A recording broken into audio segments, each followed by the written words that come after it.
Bonjour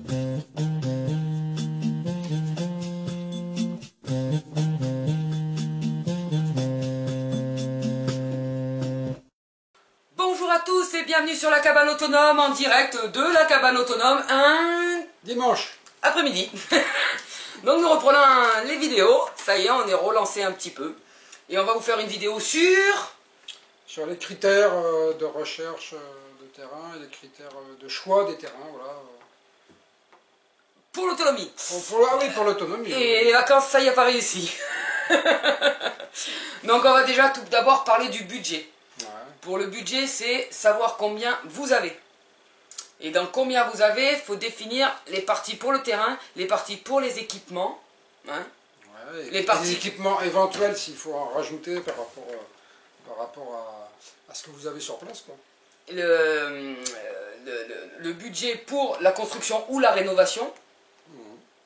Et un budget pour les frais administratifs, parce qu'il y a toujours des frais administratifs. Donc là, vous avez un budget de base, évitez de prendre un crédit sur 107 ans. Avec votre budget de base, essayez de voir ce que vous pouvez faire. Et au niveau de la recherche, tu aurais des petites pistes, parce que toi, tu as quand même... Aujourd'hui, voilà, il y a le Bon Coin, tout le monde connaît, les sites comme Se Loger. Bon, il y a longtemps que je ne suis pas allé, je ne sais pas si ça doit encore exister. Donc ça regroupe, c'est plein d'agences qui mettent leur annonce là-dessus. Ouais, Internet, les réseaux et les agences immobilières, du coup. Ah oui, c'est les agences. Moi, j'ai tout trouvé par agence, toutes mes affaires, j'ai trouvé par agence immobilière. Donc, alors pourquoi j'insiste là-dessus? Parce qu'en fait, on a tendance à croire qu'en allant directement voir le particulier, on va payer moins cher. Parce que quand on passe par une agence, il y a ce qu'on appelle des frais d'agence. Ce qu'il faut bien comprendre, c'est que le particulier, il a un affectif en fait avec son bien. Et donc il va avoir tendance à le surestimer, parce qu'il en a fait une partie, parce qu'il a mis tel matériau dans telle pièce, voilà, parce qu'il estime que c'est la plus belle maison du monde, voilà, plein de choses comme ça. Parce qu'il a pu faire les travaux lui-même. Voilà, donc, sauf que ce qui est rationnel, c'est qu'il y a un prix du marché. Et le prix du marché, par agence, eux, ils se réfèrent au prix du marché, qui est un prix au mètre carré habitable, voilà, ou prix au mètre carré du terrain constructible. Et donc, eux, ils marchent sur le prix du marché, c'est juste qu'après, ils ont une commission, parce qu'il faut bien qu'ils vivent. Mais eux, ils arrivent à avoir des prix auprès des vendeurs qui vont être beaucoup plus en rapport avec le prix du marché. Le particulier, bon, on peut faire des affaires avec le particulier, mais c'est très dur d'en trouver. Moi, il y a une époque de ma vie, je cherchais des biens, et j'ai jamais rien trouvé par les particuliers. Donc voilà, donc on peut en trouver, par le bouche à oreille, peut-être, voilà, tout ça. Mais en tout cas, une chose est sûre, il y a énormément d'affaires à faire avec les agents immobiliers. Bon, après, il y a aussi Internet, tous les sites Internet, tout ce voilà, donc là. Il y a un truc aussi important, c'est aussi le démarchage en mairie. Voilà, démarchage en mairie, démarchage, voilà, si vous êtes très à l'aise en communication, vous êtes un bon commercial, voilà, vous allez sur place, vous allez dans le coin dans lequel vous cherchez, vous allez dans les cafés, vous allez à la boulangerie, voilà, vous posez des questions, et là, voilà, vous allez pouvoir aussi trouver des affaires.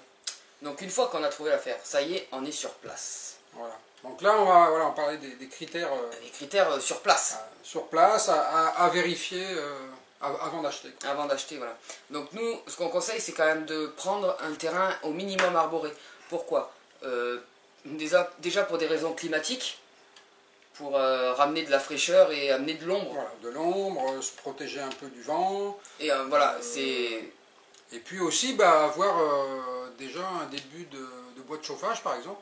Voilà, parce que le bois de chauffage, en fait, ça va faire un bis repetita avec l'isolation, on va toujours le répéter.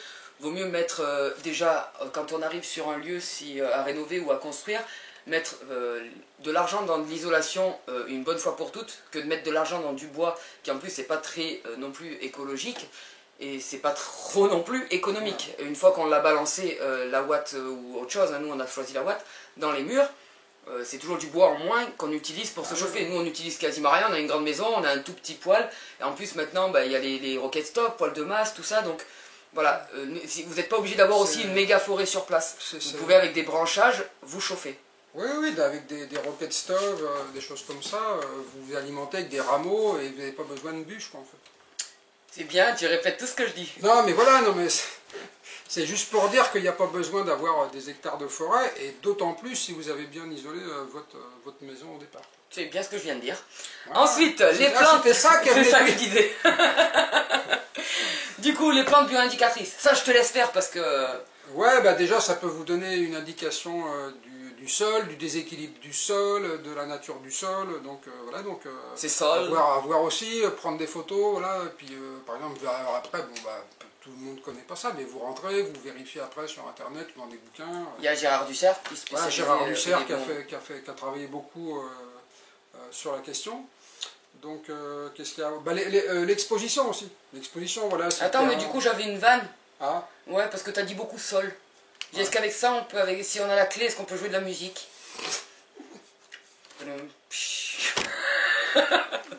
C'est la première. On reprend doucement. On se chauffe, on se chauffe. Donc, ouais, comme tu disais, donc il y a l'exposition. Donc, le vent, si on veut une éolienne, nous, par rapport au tarif de l'éolien, par rapport au rendement, ça vaut pas encore le coup, sauf si vous la faites vous-même en éolienne d'appoint. On fera peut-être une vidéo là-dessus si un jour on arrive à avoir 4 thunes. Ou alors, ça peut toujours être intéressant, voilà, dans des zones où, par exemple, bah, vous avez plein de masques par rapport au photovoltaïque, plein de masques donc dans le paysage. Ah oui, il y a ça. Le soleil va être masqué une bonne partie du temps, donc bah, s'il ne vous reste plus que le vent, voilà, vous aurez toujours la possibilité de mettre une éolienne. Donc ensuite, bah, l'exposition par rapport au photovoltaïque. Pourquoi? Admettons, vous allez construire. Regardez bien aussi, on va vous dire en principe sur le permis ou sur la zone, dans quelle partie vous pouvez construire en règle générale. Mais également, si vous êtes dans le cadre d'une rénovation ou d'un achat d'un bien bateau, regardez que la maison ne soit pas trop à l'ombre et que vous n'allez pas attirer 300 mètres de fil pour le photovoltaïque. Ça va vous coûter super cher sinon. Et en plus, c'est pas non plus super pratique. Donc voilà, prenez ça en compte parce que les câbles, ils sont pas franchement donnés. Et plus c'est long, plus le câble doit être gros. Et pour amener l'électricité jusqu'à l'onduleur. Et après, pour le 220, bah, c'est pas pareil. Donc voilà, pensez à tout ça aussi en amont. C'est aussi, je me rappelle pas si je l'ai dit aussi, le fait de ne pas mettre tous ces œufs dans le même panier au niveau du budget.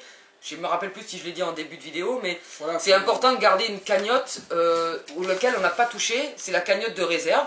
Parce qu'on a toujours des frais après annexes. Voilà, par exemple, si Eric, dans la précédente vidéo, que vous ne verrez pas parce qu'on s'est pris le chou sur le terrain, effectivement, tu parlais du pressoir. Par exemple, si on a une réserve, acheter un pressoir. Donc voilà, toujours avoir un argent de côté. Et on ne sait jamais ce qui peut arriver, on a besoin d'un outil, un outil qui pète, qui nous est vital. Ben voilà, toujours garder de l'argent de côté. Oui, et puis c'est ce que je parlais tout à l'heure, pour investir dans des équipements qui vont vous servir dans l'autonomie. Donc, par exemple, quand vous allez rentrer en production, ben voilà, vous allez avoir besoin de matériel pour gérer cette production, pour faire des concerts, pour faire ceci, pour faire cela. Donc. Exactement. Et aussi, par rapport à l'exposition, il y a le bioclimatique. Voilà, parce que plus une maison est exposée au bioclimatique. Vas-y, je te laisse faire. Je me fais c'est très important aussi par rapport au chauffage. Plus votre maison va recevoir du soleil en hiver, moins vous aurez besoin de chauffer. Donc voilà, si vous visitez un terrain et que la maison elle est vraiment à l'ombre toute l'année, bon déjà vous pouvez vous dire ça va être très très dur à chauffer. Donc très important donc, en termes de confort. Voilà, très dur à chauffer et en plus de ça, si elle est complètement à l'ombre, les panneaux ils vont aller très loin. Voilà, du coup, c'est encore des frais en plus. Ensuite, on voulait aussi vous dire de regarder si vous n'êtes pas raccordé au réseau. Pourquoi? Parce que déjà, le terrain est moins cher aussi. Voilà. Et c'est moins de complications pour vous. Et par rapport au réseau, vérifiez aussi le total égout.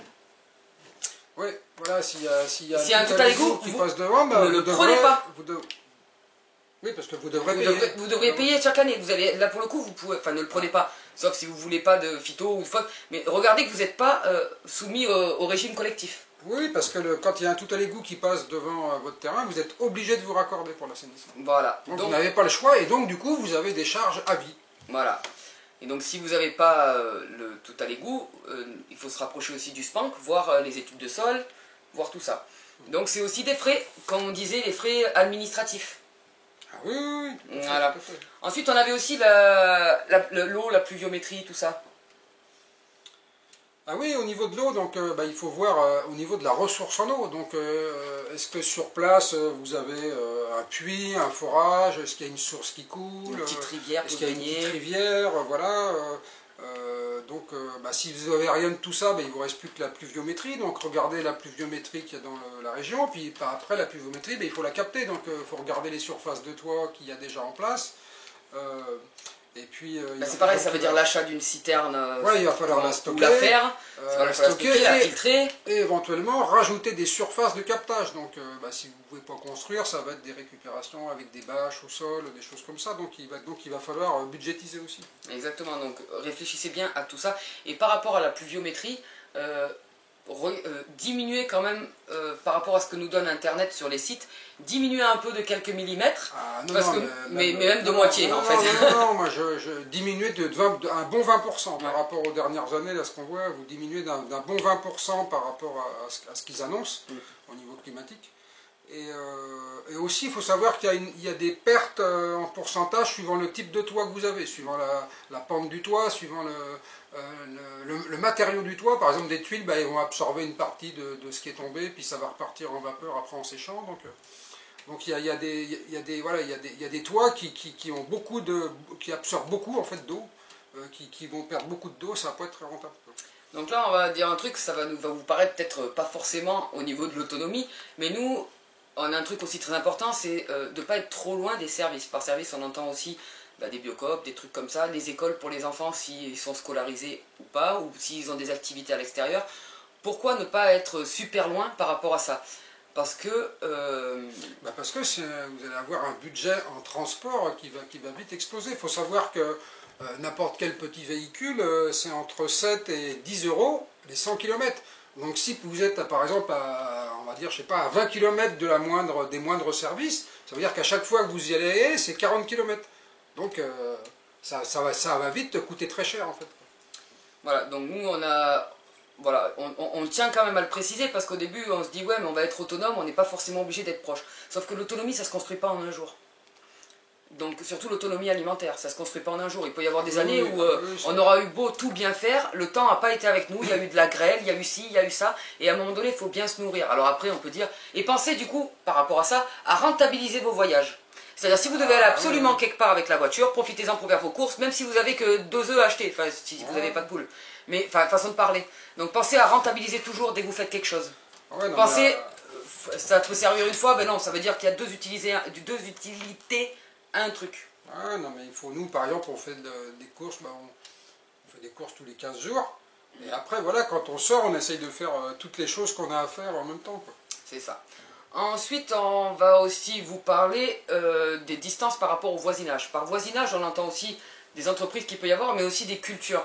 Pourquoi les cultures? C'est parce que quand c'est traité, oui, si vous voulez cultures intensives traitées, vous voulez être en autonomie, vous voulez généralement manger des bons produits bio. Donc voilà, si vous avez des cultures intensives à côté, alors ça peut être possible, mais il va falloir qu'il y ait des haies entre vous et les terrains. Donc s'il n'y a rien, ça veut dire qu'il va falloir planter des haies déjà pour commencer. Après, c'est pareil, si les vignes sont en amont de votre terrain, par exemple des vignes, je prends un exemple des vignes, parce qu'on entend surtout ça, ah ça sonne.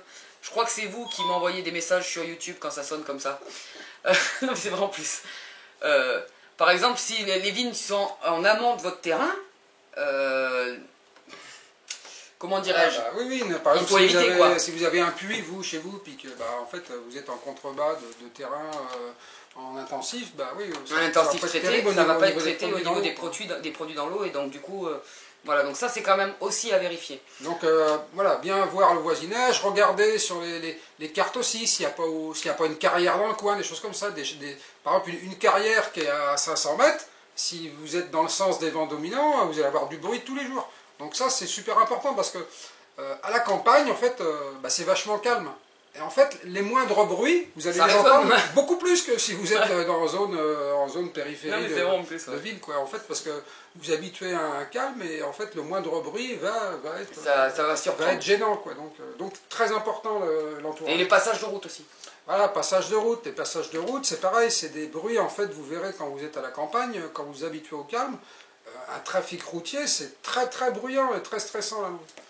Et ensuite, on va terminer par à peu près, regardez les zones aussi, zones classées, loi montagne, voilà, regardez les zones, tout ça, mais ça en général, la mairie et le notaire, quand vous passez devant, vous disent ce que vous pouvez faire sur votre terrain. Ça peut être contraignant pour la construction ou la rénovation, par exemple. Voilà. C'est-à-dire en loi montagne, si nous on avait été en loi montagne, pour donner un exemple concret, on n'aurait pas pu faire de toit plat.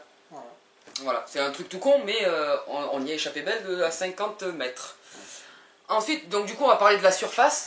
Nous, on a estimé une surface par rapport aux besoins où on ne fait pas de l'alimentation, on fait pas de l'alimentation, on va dire carnée de gros animaux. Même de l'alimentation carnée tout court pour le moment, mais... On va dire, si vous ne mangez pas beaucoup de viande, voilà, entre 1000 et 2000 mètres carrés par personne. On va dire que c'est une bonne base. Voilà. C'est une bonne base. Voilà, bon, mais après, il ne faut pas voir forcément trop grand. Je sais que c'est pas évident, on a envie de voir de suite trop grand, mais il faut vraiment faire en fonction du budget. Rien ne vous empêche, en tout cas si vous avez la jeunesse, pas si vous êtes comme Eric, hein, si vous avez la jeunesse, rien ne... Ah là, tu as capté la vanne. Sur ta vieillesse, tu la captes souvent, j'ai remarqué. Mais rien n'empêche, par exemple, si vous avez un peu plus de jeunesse, de démarrer plus petit, quitte à revendre votre lieu, et à acheter un peu plus grand. Au moins, vous aurez testé aussi. Ça sert à rien de s'endetter sur un truc où on est que sur de la théorie. C'est le moment de passer à la pratique. Et si vous n'avez pas encore l'argent, par exemple, pour faire ça et que vous voulez le faire, ben rien ne vous empêche déjà d'essayer de vous rapprocher des associations de jardins partagés, de trouver un vieux papy qui peut plus se servir de son terrain ou une vieille mamie qui veut bien vous le prêter. Et si vous lui donnez un petit peu de votre récolte, déjà ça vous fait la main sur l'alimentation et ce qui est vraiment le plus difficile à gérer au quotidien sur un terrain. Le photovoltaïque, ça se gère très bien. L'eau, bon, après, ça dépend des citernes que vous allez avoir, tout ça. Donc, ça dépend de votre stockage et de vos besoins. Mais vraiment, le plus difficile au quotidien, c'est ça. Surtout qu'en plus, on parle des réserves d'eau en règle générale. Et ce qui est important de dire, c'est que nous, on est raccordé à la source du village. Mais ce qui est important de dire aussi par rapport à ça, c'est que, par exemple, avec l'eau de pluie qu'on récupère, on en a suffisamment et largement besoin assez pour nos besoins. Par contre, pour arroser le terrain et les arbres, il faut vraiment prendre en compte cette pluviométrie-là par rapport à ça, parce que il faut vraiment stocker par rapport à ça. Bah, en tout cas, dans le sud de la France, Voilà. Nous, comme dans la région où on est nous, c'est vraiment un critère très important au départ, parce que bah, quand on est en autonomie, bah, on va planter un verger, donc, et donc on va devoir arroser au moins les 2-3 premières années. Sinon donc, ça va végéter ou mourir. Donc, bah, en fonction de la quantité que vous allez mettre, voilà, en général quand on vise l'autonomie, bah, on ne va pas mettre 3 arbres, quoi, donc on va en mettre 50, 100 par personne, donc du coup bah, ça il va falloir par les personne. arroser. Bah oui, c'est... On est divisé par deux là sur le terrain, entre les arbres et les arbustes. Hein. Oui, non, il va falloir qu'on en rachète ou qu'on en fasse repousser à partir on n'est pas loin. Non, oui, on n'est pas à 100 par personne. On n'est pas à 100 par personne. Au moins une cinquantaine. Donc, ouais. Mais voilà, il va falloir, si vous voulez faire de l'autonomie, il faut de la quantité, quoi. Et il faut se renseigner. Voilà, les plantes bioindicatrices, c'est aussi super important si vous voulez être tranquille au niveau de votre terrain. Là, on vous parle des conditions pour un terrain idéal. Une fois que vous avez trouvé votre région, si vous êtes mobile, vous trouverez des terrains ou des lieux. On parle de terrain, mais c'est aussi lieu s'il y a une bâtisse dessus. Beaucoup moins cher si vous n'êtes pas rattaché à une région ou rattaché à un climat. Parce que le climat, c'est aussi important. Si vous venez du nord et que vous dites finalement je veux du soleil, vous descendez dans le sud, avant d'acheter, honnêtement, louez une petite maison, regardez en pleine chaleur ce que ça vous fait avant d'acheter et de se dire finalement j'ai trop chaud, je revends tout, je me casse. Ouais, il faut quand même être habitué au climat. Surtout que les climats changent vachement. Les amplitudes en tout cas changent vachement. Ouais. Et pour bah finir... oui, puis quand on vient... bien souvent, par exemple, on est du Nord, et puis on descend en vacances, donc on trouve ça génial, quoi. Mais oui, c'est-à-dire qu'avoir bien chaud quand on a eu froid toute l'année, bah, c'est sûr, c'est super agréable, mais après, vivre dans le chaud toute l'année, c'est différent, quoi. Voilà. Nous, on a choisi le sud parce qu'on aime bien le soleil. On est habitué, on aime bien le chaud, quoi. Il y a des gens qui supportent pas. Voilà, donc regardez aussi toujours par rapport à vos besoins personnels. Établissez la liste de vos besoins personnels, c'est aussi un conseil pour la recherche de terrain. Par rapport aussi aux attaches familiales. Il y en a qui ne peuvent pas forcément, moi je vois mamie, ça devient compliqué un petit peu à terme, étant donné que je prends le train tous les 15 jours. Donc du coup, et quand je suis chez elle, je reste qu'une semaine. Donc du coup, je prends relativement le train et à la longue, ça devient fatigant. Après, ça se gère, mais voilà. Donc réfléchissez aussi à vos attaches familiales, à votre boulot. Voilà, de ne pas être trop loin de tout ça. Par les services aussi, il y a les boulots. Donc voilà, regardez bien votre confort, définissez votre budget. En fait, tout ce qui va engendrer des trajets, tenez en compte dans votre budget, parce que comme l'autonomie, c'est quand même en grande partie de venir comment dire, se débloquer du temps pour soi, enfin acquérir pas mal de liberté en fait. Si vous avez un budget carburant énorme, va falloir retourner travailler, quoi, hein, une bonne partie de l'année. Voilà, alors que avec ce mode de vie-là, on travaille, mais moins. Du coup, ça nous laisse plus de temps aussi pour nous pour faire d'autres choses. Donc voilà, il faut vraiment se fixer sur... faut bien vérifier toutes les charges que vous allez avoir au futur et donc en tenir compte dans les critères de choix du terrain aussi. Voilà, c'est toujours le budget aussi mensuel. Il y a le budget global et il y a le budget mensuel. Et il y a le budget de la réserve. Donc voilà, je pense que là on a fait le tour un peu de tout ce qu'on avait à dire. Oui, voilà, c'était une première petite vidéo. Et donc du coup on va vous définir, nous, nos critères de recherche pour notre terrain. En gros on avait un budget. Et on a acheté le premier terrain grand qui venait sous la main. Voilà, bon nous c'était... constructible. Voilà, on était sur de la surface, voilà, puis en constructible. Quoi. Donc on n'a rien regardé, donc ça demande énormément de boulot après quand toutes les conditions ne sont pas réunies, il faut le savoir. Donc nous c'est vrai qu'on a pas mal de boulot ne serait-ce qu'au jardin, et même pour la construction de la maison, parce que par exemple pour un terrain en pente, l'astuce toute bête, hein, Eric, je te laisse la dire, pour l'accès. Ouais, pour un terrain en pente par exemple, si l'accès est en partie haute du terrain, ça va être beaucoup mieux. Parce que nous, il est où l'accès? Nous, il est en bas, nous. Voilà, donc tous les matériaux, voilà, tout ce qu'on doit acheter, on doit les monter. Voilà. Donc ça devient vite... ou alors si, on aurait pu, mais il aurait fallu qu'on fasse... comment dire, qu'on coupe l'arbre. Non, mais qu'on fasse mettre des matériaux sur lesquels on peut circuler, quoi. Mais tout ça, c'est un coût, voilà, donc c'est un budget que nous, on n'avait pas, par exemple. C'est ça. Donc nous, on a fait ça... Et la voirie, ça coûte très cher en matériaux. Hein, donc, même si c'est juste du gravier, voilà, quelque chose où vous puissiez rouler en véhicule, tout de suite, ça chiffre, quoi. Donc nous, c'était notre terrain idéal parce qu'on a défini un budget et on s'est tenu à ce budget-là.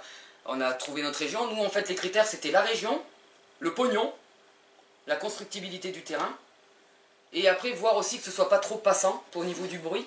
Parce que toi, tu as regardé aussi le bruit. Quand il est arrivé, il a regardé le bruit.